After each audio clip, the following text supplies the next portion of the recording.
Good morning. We can call the May 10th, 2020 Board of Commissioners meetings to order, and we'll start with the Pledge of Allegiance. I pledge allegiance to the flag of the United States of America and to the republic for which it stands, one nation, under God, indivisible, with liberty and justice for all. Thank you. Good morning. Good morning. Next item on our agenda is to silence our cell phones, and as I told Jack, if this goes off, it might cost him money. Ooh, fine. Yeah. That's one way. Thank you. And if I turn my mic on, everybody will be happy. Next on our agenda is approval of the agenda. Do we have anything to add, Mandy? All right. I move approval. Second. Any discussion? All those in favor? Aye. Aye. Next Aye. is the consent agenda. Anything to add or pull off? Hearing none, is there a motion to approve? So move. Second? All those in favor? Aye. Next is public appearances. Seeing none, we'll move on to Public Works. Mr. Greenwood, good morning.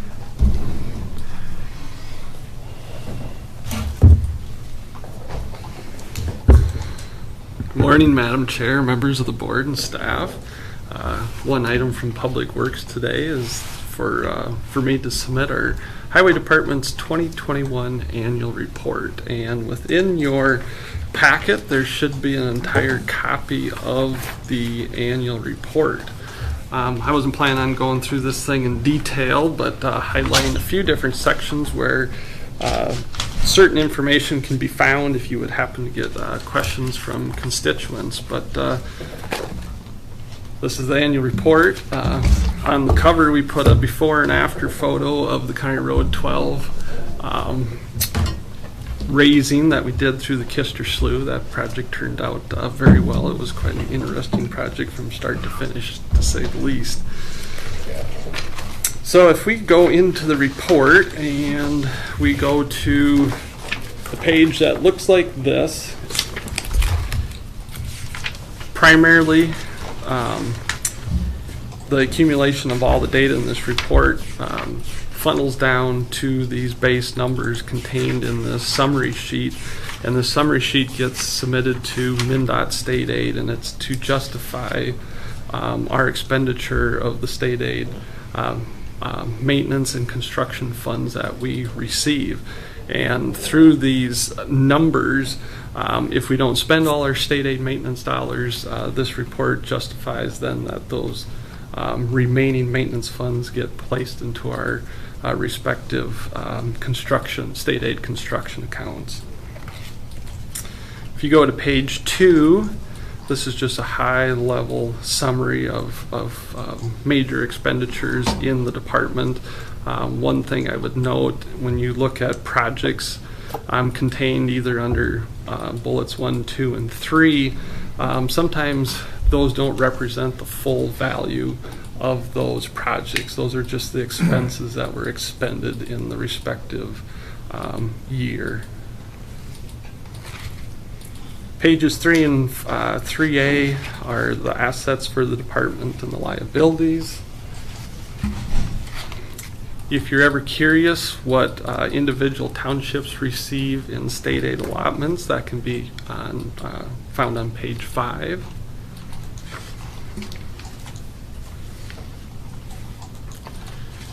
And if you're ever just dying to know what the average cost for, say, our routine maintenance per mile of our county state aid regular routes, the municipal routes, or just the county roads, that can be found on page 11. And the pages that follow after page 11 just break down those high-level averages just further and further. And you can actually see by per road segment what that cost per mile to maintain that segment is.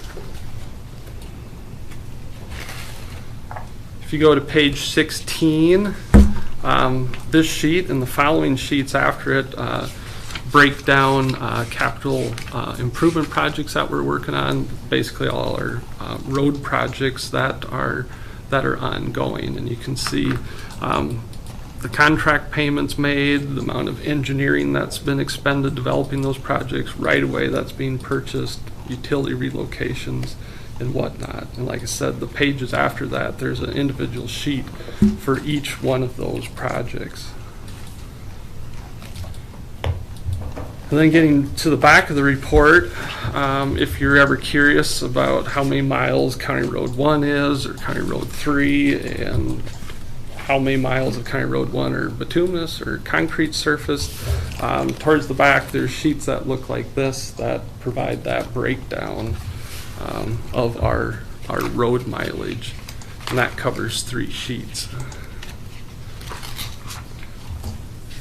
How many miles of gravel road do we have? We have, I'm probably going to have to add them up here. We got 55.02 on the county road system and 31.1, so about 86 miles. Any plans to surface any of them? No, Okay. not at this time. We actually identified in our comprehensive plan potentially some routes to potentially go back to townships. But that's a discussion for another day. One sheet in the report that's typically not in here, it looks like this one here, and it's for CRISA funds that we received. These are part of the first COVID bill that was passed.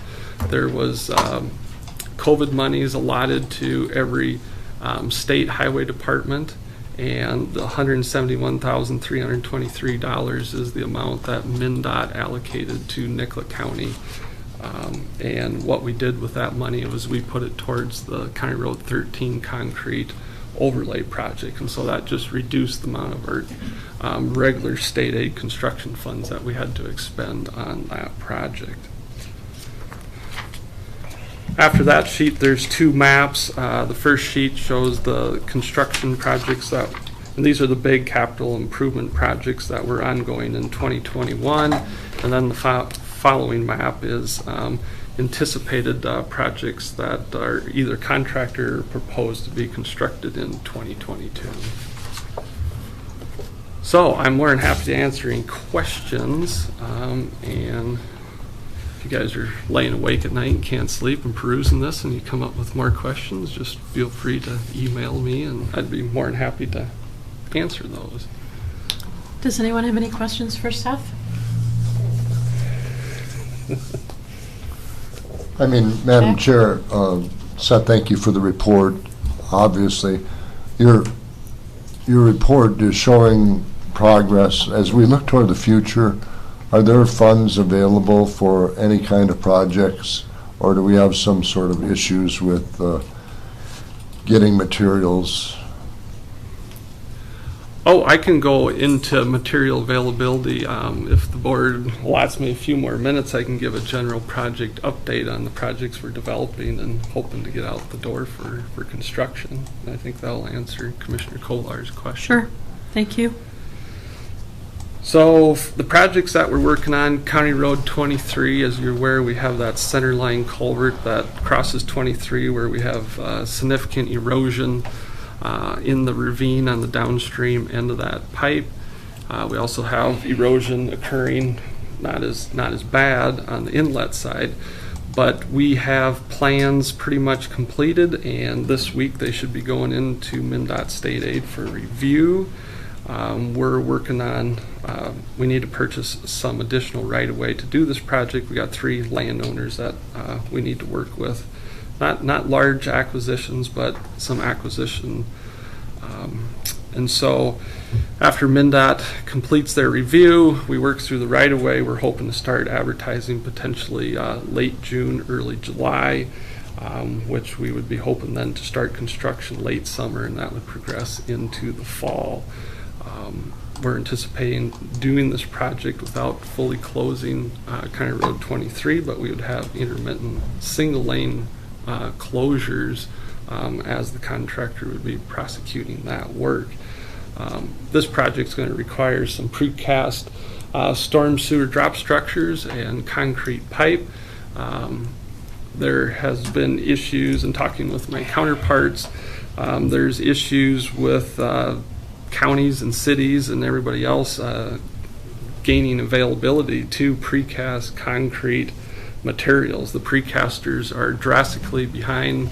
The whole COVID shutdown really slowed down their production. They don't have stockpiles of pre-made materials just sitting there for projects, and they're having trouble with staff issues just to get the stuff made, plus the reinforcing steel that goes into the precast concrete structures. The delivery of that reinforcing steel is not consistent, and so all of those factors coming together is making it difficult to get those items. But we don't have a lot of those items needed for the County Road 23 project, so we're hopeful that that won't be an issue and that that project will get done this year. Our County Road 15 reconstruction project, we're still working through some final right-of-way acquisition there. We should have access to all the property probably late in July. At that time, we would be looking to start advertising for bids probably in August.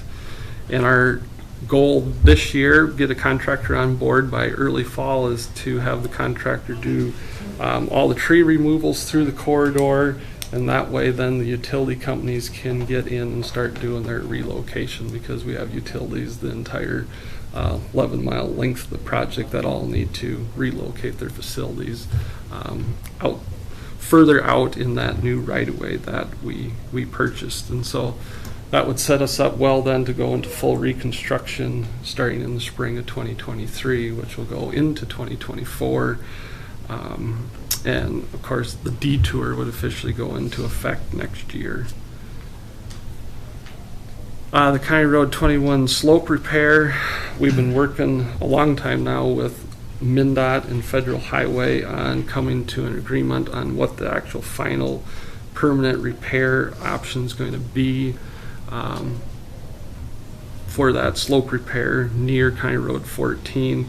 Right now it's looking like the repair option that we're going to go with is called a gabion faced reinforced soil slope. So the repair that we did on County Road 14, that was a RSS, or reinforced soil slope, but we vegetated that one, since the 21 slope abuts right against the Minnesota River and we'll see floodwaters.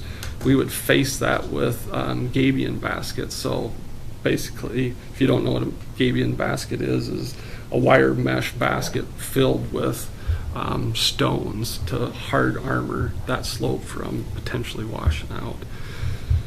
So hopefully we come to an agreement with MnDOT and Federal Highway soon. Once we have final agreement on the option, then final design, putting the plan specifications and working through all the environmental permitting, then would start.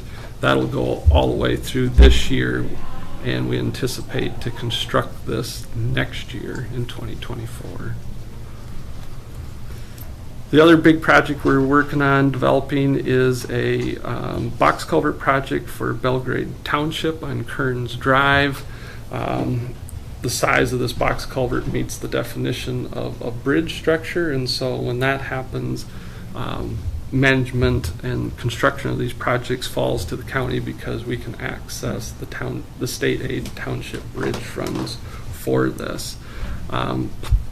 Plans are just about finished for that project, and we'll be going into MnDOT state aid review here real soon. We're looking to advertise that project in mid-summer, but there's a real potential. We wanted to build this project and have it done by the end of this fall, but the word on the street, and we've actually called the concrete precasters that make the large box culverts, and they're saying they're not even quoting box culverts for 2022 anymore. It's all 2023 work, which in all my years of doing this, that's never ever been an issue. You put an order in for a box culvert and 6 to 8 weeks later you have one, and that's just not the case in the... Seth, would Belgrade have to contribute to that cost? Yes, there's minimum amounts that they're on the hook for, upwards of $10,000 max out of pocket for engineering costs. up to another $10,000 out of pocket for approach grading costs, and then any right-of-way acquisition is 100% township expense. Everything else should be reimbursed through state aid township. Right, I mean, I know I've received calls from those folks, maybe others have as well. But they'd be prepared for that type of investment, correct? Yes, we made them aware of this program Right. and the requirements that comes with it. If 20,000 plus whatever the right of way is, I mean, even if that's another 20,000, I mean, 40,000 for a $500,000 to $600,000 project, that's not a bad Right, value for the township. thank you. They appreciate your help, is what the last I've heard from. Oh, good. That's all I have for project Madam Chair? update. That's where we're at with those. Just looking at the sheet here, the wheelage tax and sales tax, even though some of us have been criticized for it, brings in a substantial amount of money for your department. Yes, it very much helps. Yes, and the gravel tax, do you know, is there a lot of the aggregate for the new Highway 14 project coming out of Nicollet County? I'm sure there will be a significant amount that comes from the new Ulm quarry. Okay, so this And so- number should be pretty good for this year and next year. then. Yeah, and that number varies every year just Right. depending on the amount of materials sold in Nicollet County. So, yeah, all three of those funding sources significantly Very help. helpful, thank you. I believe we need a motion to acknowledge receipt. I'll move. Second. Any further discussion? All those in favor? Aye. Thank you. Thank you. Excellent. Next on our agenda is public services.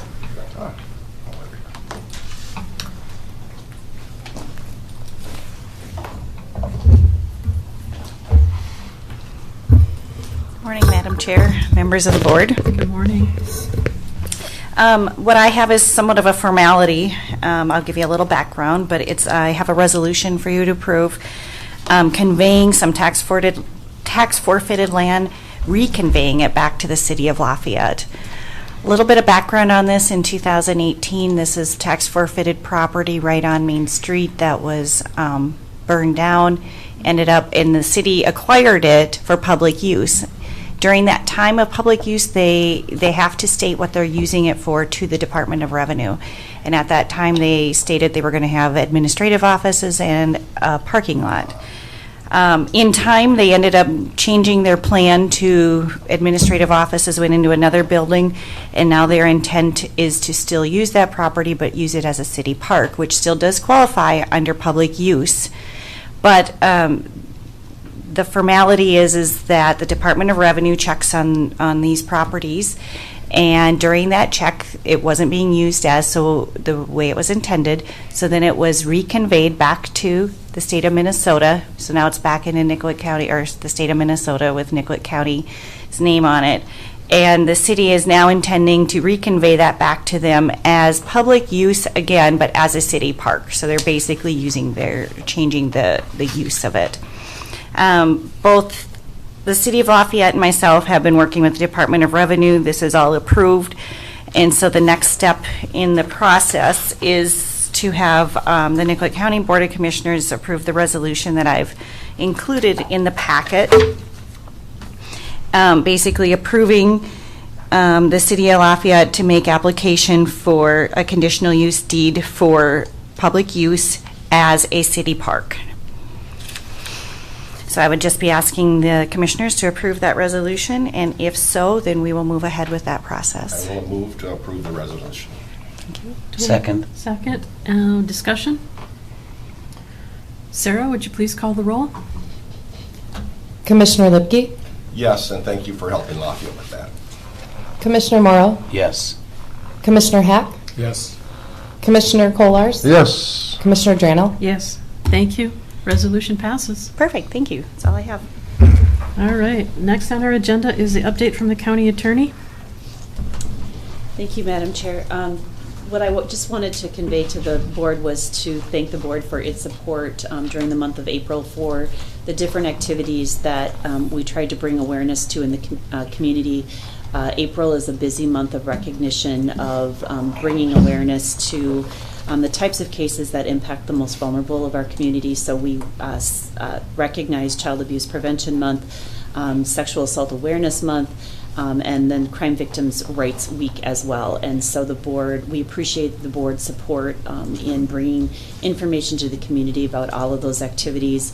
We did have Denim Day here the last Wednesday of April, inviting staff to wear denim in support of victims of sexual assault. And so I wanted to thank the board and administration, Ms. Landcamer, for their support in those activities. Thank you. Thank you. Next is Commissioner Committee Reports. Commissioner Hack? Just had one meeting last Friday. It was the first one of, it was a short one. They promised them to be short, but the reason it was so short is because they scheduled a special meeting to follow up. So Commissioner Morrow's going to take that one for me because I will not be available. Nicollet County Collab. Thank you. Commissioner Lipke?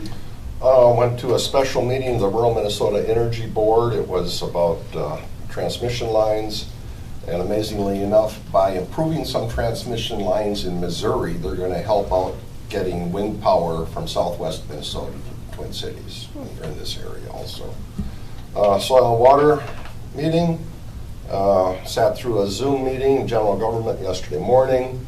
And Cortland Township asked me to sit in on a meeting they had with the DOT last night regarding roads that they're going to gain because of the Highway 14 project, and about 1 3/4 mile. They're going to gain 1 3/4 mile more than what they lose. Commissioner Morrow? Nicollet County Collaborative. For a very brief time, yeah. Commissioner Kohlers?